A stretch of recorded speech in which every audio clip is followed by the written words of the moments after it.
You hear that? Yeah. Yeah, that's the sound of everyone talking about this season of anime. Yeah, the hype was so big that you can barely hear it.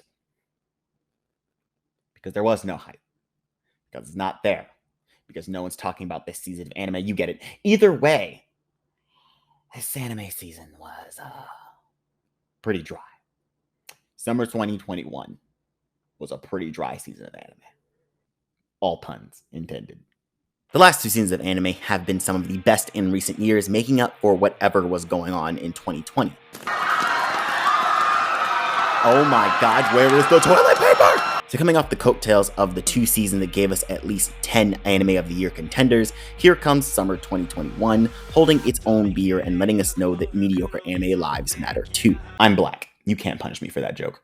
Now, was this season all bad? No. Was this season all good? Hell no. Not even close.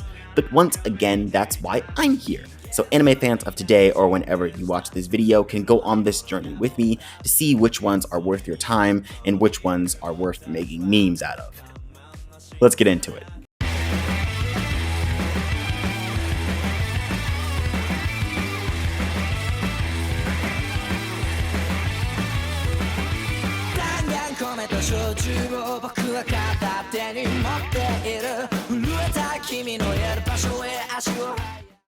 This list is long, so long that I have to talk about each one I dropped individually, otherwise this video would be like 5 minutes long.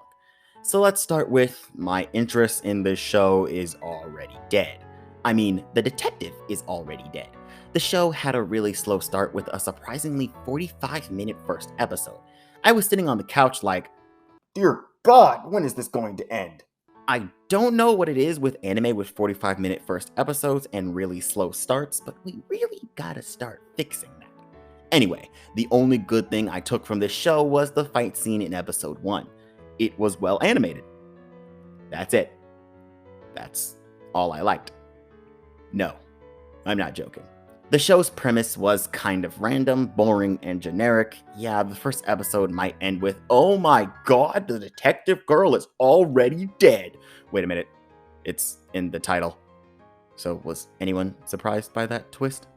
I gave the anime the good old first 3 episode watch, but each episode I clicked on, I found myself saying the same thing. Dear God, when is this going to end? The character designs are generic as well, and to be honest, I see this anime being lost in the crowd easily because it does nothing to stand out storytelling-wise. If you like this show, then props to you because you are stronger than me. Speaking of strength, this bunny kicks so much ass, but this show is, well, borderline forgettable. Unless you want to make memes out of it, then we can be here all day. Boy Homocide started off pretty promising, then the second episode came and I started to care less, then the third episode hit and I thought we were going somewhere, then the first episode hit and I told myself, nah, this show isn't for me. The character designs were boring, the animation was the story was, I fell asleep. I literally fell asleep on episode 4, I'm not even lying. I had to wake back up and rewind the episode. Listen, the story of Momotaro is needed to even understand this story, so if you don't know the story of Momotaro, which I presume a lot of you guys are not Japanese, then go learn about Momotaro. But that's all I'm going to recommend because I wouldn't wish Peach Boy Riverside on my worst enemy. Okay, it's not that bad, so I guess I would wish it on my worst enemy. Huh? どうしたの?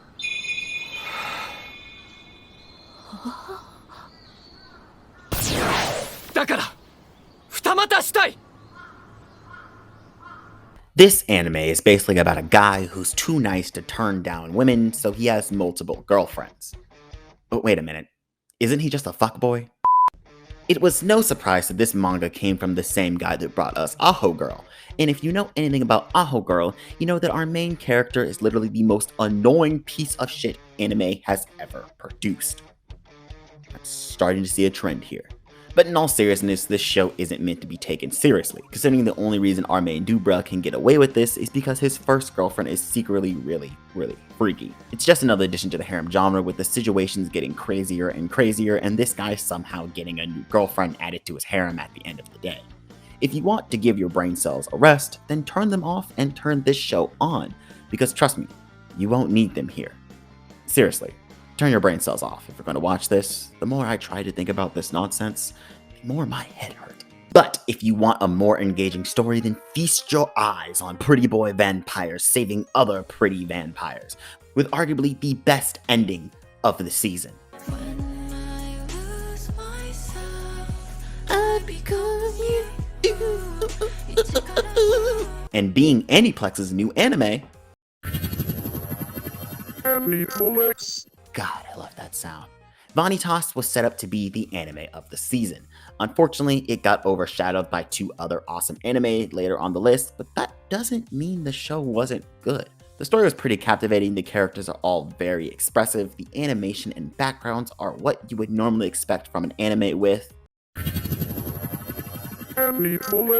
in front of it, and the relationships these characters build are just really, really fun to watch. However, the show does nothing to stand out, or I should say hasn't come into its own yet. Vanitas feels like one of those anime that everyone thinks is good, but no one puts in their top 10. Sort of like Blue Exorcist. Sorry, Blue Exorcist fans, I know you guys are going through a lot right now. Don't get me wrong, the show is a decent watch, but if you're looking for an anime to be your next obsession, then I would suggest you look somewhere else. Unless steampunk European pretty boy vampires is your taste, and an oddly specific taste at that, but hey, do you. Also, I love Jean, but Vanitas and Noe all the way. PA Works is back, the same people that did A Lull in the Sea, to tell another story about people living near the ocean, instead this time without the romance and way less dramatic. Still, this show was filled with drama, and boy, did it get me. If you watch my past seasonal breakdowns, which you definitely should, then you know each season I label a show the boring anime that no one watched but I fell in love with. And Aquatope on White Sand holds that title for this season. If you've ever had a dream end, whether it's a career goal or unrequited love, or just missing your shot to be on a sports team, then this show is for you. This show is all about unfulfilled dreams, and the desires and aspirations of our two main characters seem to be slipping away from them every day. Yet under the broken dreams, sadness, tears, there is still beauty, because when one door closes, another opens. Also, this guy's in the show, and I want a plushie now. This show hits you on a deep level that you didn't think a show about a rusty old aquarium could do to you. Not only is the animation gorgeous, but the characters are also really endearing, and if you happen to be at a low point in your life or just at a loss of what to do with your life, then I highly recommend watching this show for some good old anime therapy time. My only issue is that the show was announced for a second core, and after the stellar ending that is episode 12, I'm scared that the show might overstay its welcome. But one can only hope for the best, so whatever comes our way, my tissues and ice cream are ready. However, no amount of dairy sweets could prepare me for Sonny Boy. Listen, as the guy who has no interest in the experimental genre of anything, going into Sonny Boy, I already knew how obscure and kind of trippy the show was going to be. And looking further into the production, I realized that this show wasn't really gonna be for me. However, I did finish it, so I guess it wasn't all that bad. I don't like experimental type shows, so things like Twin Peaks Experimental Experiments Lane have me saying NANI? And yeah, Sonny Boy isn't as obscure as the ones I just named, but it's clear to me that this show was made for the main purpose of animating and not storytelling. If you don't know, Sonny Boy was created by Shingo Natsume, a really good animator who has definitely worked on a few anime you've seen. This being his first original anime that he got to write, it's clear to me that he was more focused on the visuals than the story. This is evident in the fact that a lot of the story is told through animation with little to no dialogue, or a montage of scenery with our characters talking over it.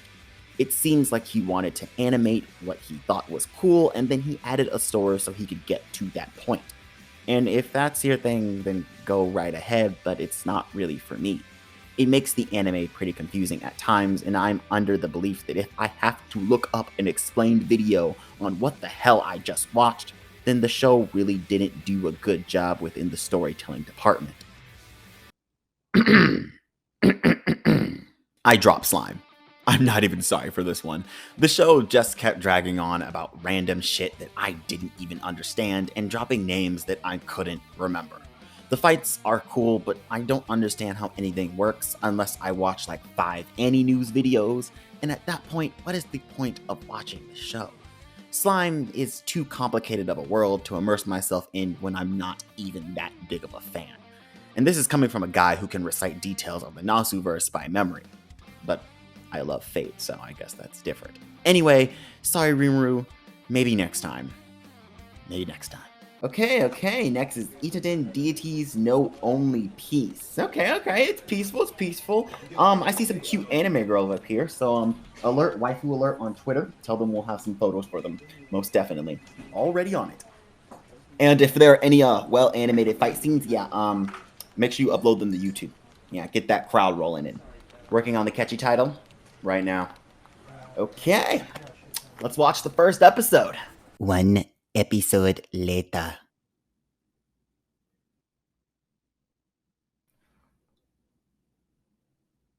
Oh my Goblin Slayer, what the fuck was that? Don't let Itaden trick you. This anime is not as lighthearted as it looks. Coming from a really underrated seinen manga, Itaden has some of the darkest and most fucked up themes in any anime I've watched, yet it's all presented like it's no big deal to represent how our protagonists feel about everything that is going on. You see, our protagonists are Itaden, never-aging gods that's sole purpose is to rid the world of demons. Now, let me make something clear. They only live to kill demons, not protect humans. Not saying they kill humans, just saying that they are very indifferent to the pain and suffering of the weaker race. This anime is not for the faint of heart, but if you can get past the savagery, or if you are used to seinen manga, then you are in for a treat. Itaden Deities is without a doubt one of the best anime to come out of this season, and one of the 2 that I was truly excited to watch every single week. The story is a battle of wits as these 2 races shake the foundation of the world through their war, and there is no shortage of DB-esque battles animated by the wonderful studio MAPPA. Side note, MAPPA, dear God, take a break. Please, take a break. The anime is on Crunchyroll if you couldn't tell from the skit, though if your luck is as good as mine, then you may have to go through several mature content pop-ups and blocks to watch it, because this show really should not be watched by anyone under the age of 18. So, you've been warned, but the anime is still fire. Okay, Itaden Deities is buried under 5 layers of child lock services. So let's just take our time with Fena, okay? Roll the episode. 1 episode later.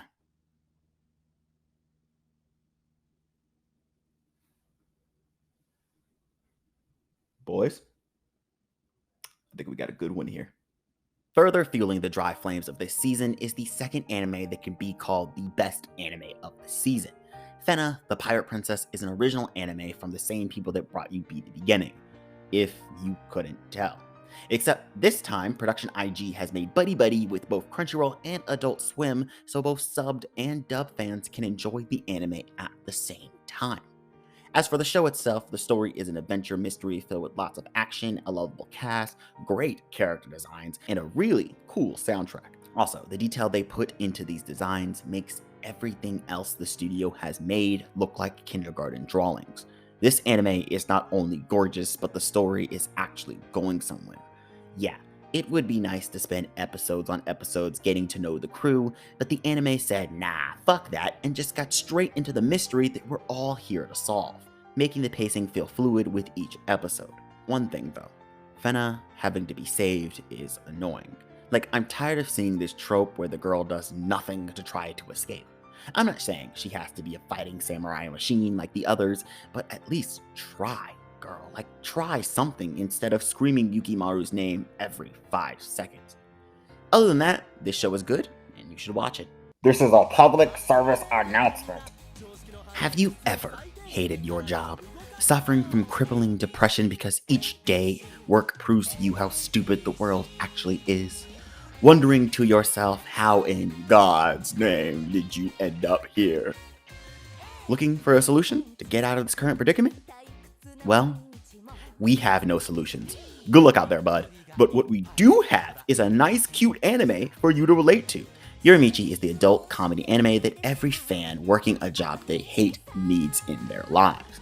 Adulting is hard as it is, but like every traumatic event that you're not ready to go to therapy for, it's always good to make fun of it, laughing to hide the pain, or in Yorimichi's case, smiling.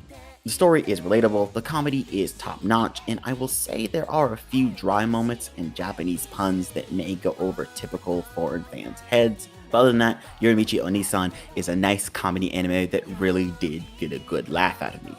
Listen, the season is already dry enough, with almost half of this list being anime that I think you could skip and still have a fulfilled life, but Uramichi is not one of them. No, this anime is not binge-worthy in my eyes, but an episode a day may stop you from killing that one annoying coworker that just won't shut up, and is probably the most annoying piece of shit on the planet. I hate you, Carl. Watch Uramichi. It's good anime therapy. And that's all the anime I watched in summer 2021. Yes, I know Kobayashi's Dragon Maid was not on the list, but that's because it's getting its own video one of these days once I binge everything the series has to offer. But if there are any other anime that you watched this season, then leave a comment below. Let me know your favorites and least favorites of the season, and don't forget to like and subscribe and follow us on Twitter. If you really enjoyed this channel, then how about sliding us that $1 a month on Patreon? Come on, I know this isn't your first time on the channel. But if it is your first time on the channel, then hit that bell so you can be notified of when we drop more videos like this one. Until next time, my friends, I'm RJ Lane, and this has been On the Rise.